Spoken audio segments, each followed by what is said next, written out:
New mini blog. সকালবেলায় ready হয়ে আমরা বেরিয়ে গেছিলাম একটু বেরু করতে। আমরা যাচ্ছিলাম আমার একটা ছোট মাসির বাড়িতে। আমার সাথে আমার মা আর আমার বড় মাসিও গেছিলো।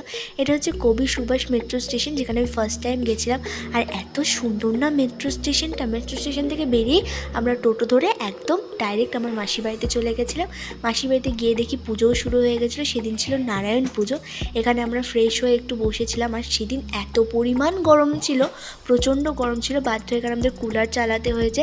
আর পুজো শেষ হওয়ার পরই মেসো আমাদের সবাইকে চকলেট দিতে শুরু করে দিয়েছিল। আর চকলেট খেতে তো আমরা ভীষণ ভালোবাসি, মানে চকলেট আমাদের প্রাণ। এটা পেলে আর আমাদের কিছু চাই না। তো বিকালবেলায় এখানে একদিকে হচ্ছে রান্না আর একদিকে হচ্ছে জাম পাড়ছিলাম। মাসির বাড়ির পাশেই একদম জাম গাছটা। জামটা মেখে আমরা জাম খাওয়ার পরই এখানে সবাই আসছিলো, প্রসাদ দিচ্ছিলো সবাইকে।